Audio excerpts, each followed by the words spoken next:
Hello दोस्तों, story decrypted में आपका फिर से स्वागत है। आज हम आपको एक ऐसी कहानी सुनाने जा रहे हैं जिसका नाम है अमेरिकन स्नाइपर। यह कहानी है एक खतरनाक स्नाइपर की जिसने युद्ध के दौरान 350 से ज्यादा आतंकवादियों को सटीक हेडशॉट देकर मार गिराया। इस स्नाइपर को अमेरिका के सबसे घातक स्नाइपर के रूप में जाना जाता है और आज भी उसे दी लेजेंड के नाम से याद किया जाता है। कहानी शुरू होती है इराक से, जहां की हालत तब बेहद खराब है। अलकायदा के आतंकियों ने पूरे इराक को अपना अड्डा बना रखा है। पिछले कुछ महीनों में इन आतंकियों ने अमेरिका में कई हमले किए हैं जिनमें हजारों लोग मारे गए। यूएस ने भी अपनी सेना की कई टुकड़ियां इराक भेजी हैं क्योंकि उन्हें पता चला है कि इन हमलों का मास्टरमाइंड यहीं छुपा हुआ है। शहर में रोजाना ऑपरेशन चलाए जाते हैं जिसमें आतंकियों को खोज कर खत्म किया जाता है। ऐसे ही एक मिशन के दौरान हम मिलते हैं क्रिस काइल से, जो एक स्नाइपर है। क्रिस अपनी टीम को कवर दे रहा होता है जो पेट्रोलिंग पर निकली है। योजना के अनुसार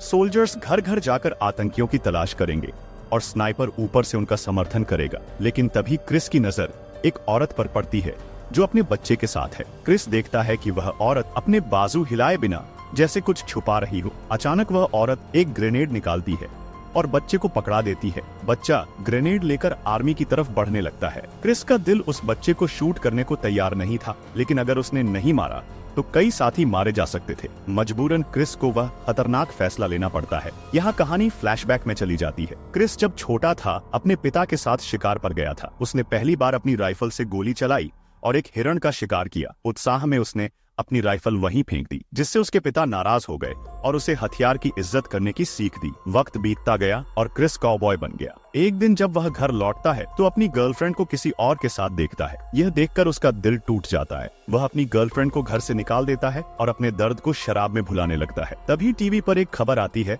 कि अलकायदा ने अमेरिकी एम्बेसी पर हमला किया है जिसमें कई लोग मारे गए हैं। यह देखकर क्रिस के मन में सैनिक बनने का विचार आता है। वह फैसला करता है कि वह देश की सेवा करेगा और आतंकवाद से लड़ेंगे। कुछ दिनों बाद वह सेना की भर्ती प्रक्रिया में शामिल होता है और सफल होता है। फिर उसकी कड़ी ट्रेनिंग शुरू होती है जिसमें उसे मानसिक और शारीरिक रूप से मजबूत बनाया जाता है। कई लोग बीच में हार जाते हैं, लेकिन क्रिस हार नहीं मानता। ट्रेनिंग के दौरान उसकी स्नाइपिंग क्षमता देखकर उसके सीनियर बहुत खुश होते हैं और उसे विशेष ट्रेनिंग दी जाती है ताकि वह एक बेहतरीन स्नाइपर बन सके। महीनों की मेहनत के बाद क्रिस युद्ध के लिए तैयार होता है। उसकी खुशी का ठिकाना नहीं था जब उसे इराक भेजा जाता है। वहीं एक बार में उसकी मुलाकात ताया नाम की लड़की से होती है। वे जल्दी ही दोस्त बन जाते हैं और उनकी दोस्ती प्यार में बदल जाती है। कुछ समय बाद उनकी शादी भी हो जाती है, लेकिन क्रिस को शादी के दिन ही पता चलता है कि उसे युद्ध के लिए जाना होगा क्योंकि इंटेल मिली है कि अलकायदा का एक सबसे खतरनाक आतंकवादी इराक में है। इराक पहुंचकर क्रिस को स्नाइपर की भूमिका दी जाती है। उसका काम होता है अपनी टीम की सुरक्षा करना और दुश्मनों को दूर से खत्म करना। लेकिन इराक में उसका एक खतरनाक दुश्मन भी है, मुस्तफा नाम का आतंकवादी स्नाइपर, जो 500 गज दूर से भी अपने निशाने पर अचूक है। फिलहाल क्रिस अपनी टीम को कवर दे रहा होता है और फिर वह दुखद फैसला लेता है। उसे एक बच्चे को मारना पड़ता है जो ग्रेनेड लेकर सेना की ओर बढ़ रहा था। उस बच्चे के मरते ही उसकी मां ने बॉम्ब उठा लिया और क्रिस को मजबूरन उस महिला को भी शूट करना पड़ा। यह सब देखकर क्रिस के दिल को बहुत दुख होता है। क्रिस ने इराक में आते ही एक औरत और एक बच्चे को मार दिया था और ऐसा करके उसे काफी दुख हो रहा था। पर जब उसकी टीम ने इस बात की सराहना की तो उसका मन थोड़ा हल्का हो गया। अगले दिन क्रिस दोबारा से अपनी पोजीशन लेकर बैठ जाता है और अपनी टीम को कवर देने लगता है। तभी उसकी नजर एक कार पर जाती है जो तेज रफ्तार से उसकी टीम की तरफ बढ़ रही थी। यहाँ क्रिस ने फिर से अपना कमाल दिखाया और कार के ड्राइवर को एक हेडशॉट दे दिया और गाड़ी समय रहते रुक गई और उसके रुकते ही वहाँ एक जोरदार धमाका हुआ और एक बार फिर क्रिस ने बहुत से सोल्जर्स की जान बचा ली थी। उस दिन उसने 2 और आतंकियों को मारा जो यूएस सोल्जर्स पर अटैक करने की कोशिश कर रहे थे। अब उस शाम हम मुस्तफा यानी कि अलकायदा के स्नाइपर को भी देखते हैं और वो भी अपनी पोजीशन लेकर बैठा हुआ था। तभी उसके निशाने पर एक यूएस सोल्जर आ गया और मौका पाते ही उसने उस सोल्जर को हेडशॉट दे दिया। इधर क्रिस को इराक आए पूरे 3 दिन गुजर चुके थे और इन 3 दिनों में उसने 8 आतंकवादियों को मार गिराया था। क्रिस की काबिलियत को देखकर उसके साथी उससे काफी खुश थे और वो सभी उसे दिन लेजेंड के नाम से बुलाने लगे। ऐसे ही दिन गुजरते जाते हैं और एक दिन क्रिस को ताया का कॉल आता है और हम देखते हैं कि अब ताया प्रेग्नेंट है। यहाँ क्रिस ताया से तबीयत पूछता है और यह दोनों काफी देर तक आपस में बातें करते रहते हैं। थोड़ी देर बाद क्रिस का सीनियर सभी सैनिकों के साथ एक मीटिंग करता है और उन्हें एक आदमी के बारे में बताता है जिसका नाम था Abu Musab al Zarqawi. Chris का सीनियर बताता है कि जरकावी अलकायदा का लीडर है और अमेरिका में जो अटैक्स हुए थे वो भी इसी ने कराए थे, इसलिए हमें हर हाल में इस आतंकवादी को खत्म करना है और इसे मारने का सिर्फ एक ही तरीका है और वो है घर घर जाकर इसकी खोज करना। ऑपरेशन शुरू होता है और सोल्जर्स की एक यूनिट घर घर जाकर जरकावी को ढूंढने लगती है। इधर क्रिस भी अपनी पोजीशन लेकर बैठा होता है और अपने साथियों को कवर करता है। हाँ, ताकि इस मिशन के दौरान क्रिस के बहुत से साथी घायल हो जाते हैं क्योंकि जब वो घर के अंदर होते हैं तो क्रिस उन्हें देख नहीं पाता और उन्हें कवर नहीं कर पाता, इसलिए अब वो भी एक ग्राउंड टीम का हिस्सा बन जाता है और घर घर जाकर जरकावी को ढूंढने लगता है। इसी दौरान वो एक घर के अंदर पहुंचते हैं जहां उन्हें एक फैमिली मिलती है। यहाँ क्रिस को इस आदमी पर शक होता है और वो इसे पकड़कर इससे जरकावी के बारे में पूछता है। इस पर यह आदमी कहता है कि मैं तुम्हें जरकावी का पता दे दूंगा, पर उसके बदले में मुझे $1 लाख चाहिए ताकि मैं अपने परिवार को लेकर यहाँ से निकल सकूं। इसके बाद क्रिस की टीम वापस अपने बेस पर आती है और अपने चीफ को पूरी बात बताती है। यहाँ क्रिस का चीफ कहता है कि अगर उस आदमी के पास सच में कोई इन्फॉर्मेशन है तो हम उसे $1,00,000 दे देंगे। इसके बाद क्रिस की टीम पैसे लेकर उस आदमी के घर की तरफ निकल जाती है, लेकिन तभी हम देखते हैं मुस्तफा को जो कि अपने पोजीशन लेकर बैठा होता है और जैसे ही उसे क्रिस की टीम दिखाई देती है वो उन पर गोलियां बरसाने लगता है। यहाँ क्रिस मुस्तफा के लोकेशन को जानने की कोशिश करता है पर इसका कोई फायदा नहीं होता। इधर जरकावी इस आदमी के घर आता है क्योंकि उसे यह बात पता लग गई थी कि यह आदमी यूएस सोल्जर्स की मदद कर रहा है, इसलिए वो इसे और उसके बेटे को जान से मार देता है और वहाँ से चला जाता है। काम के खत्म होते ही मुस्तफा भी अपनी फायरिंग को रोक देता है और वहाँ से निकल जाता है। अब यह सब देखकर क्रिस को काफी गुस्सा आता है और वह हर हाल में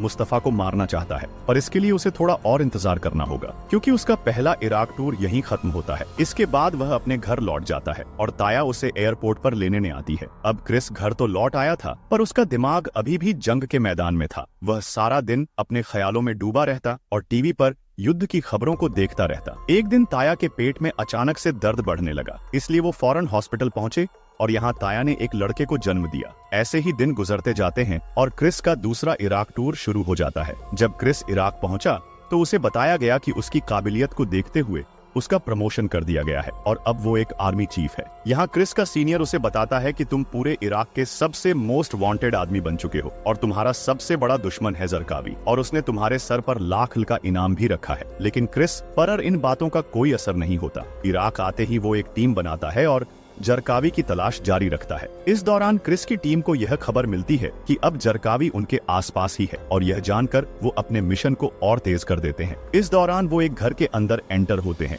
जहां उन्हें एक फैमिली मिलती है। वो उस फैमिली के हेड से जरकावी के बारे में पूछते हैं, लेकिन यह आदमी कहता है कि उसे जरकावी के बारे में कुछ भी नहीं मालूम। यहाँ क्रिस की टीम यह फैसला करती है कि वो इसी घर में छुपे रहेंगे और आसपास के मूवमेंट पर नजर रखेंगे। अब यहाँ इनकी किस्मत साथ देती है और इन्हें जरकावी एक बिल्डिंग में एंटर होता दिख जाता है। अब क्रिस की टीम भी घात लगाकर बैठ जाती है ताकि जैसे ही जरकावी बिल्डिंग के बाहर निकले वो उसे जान से मार दें। अभी यह बातें चल ही रही होती हैं कि तभी इस घर का मालिक इन सभी के पास आता है और उन्हें खाने पर इनवाइट करता है। वो इनसे कहता है कि आज हमारे घर पर दावत है और हम कभी भी दावत अकेले नहीं खाते। क्रिस की टीम भी इसके लिए राजी हो जाती है और वो सभी एक साथ बैठकर खाना खाने लगते हैं। तभी क्रिस की नजर पड़ती है इस आदमी की एल्बो पर जो कि बुरी तरह से घिसी हुई थी। एल्बो का यह हाल तब होता है जब कोई घंटों तक उसके सहारे बैठा रहता है, जैसे कि स्नाइपिंग करते वक्त। यहाँ क्रिस को इस आदमी पर शक होता है, इसलिए वह चुपके से वहाँ से निकल जाता है और पूरे घर की तलाशी लेने लगता है। और इस दौरान उसे एक सीक्रेट चैम्बर में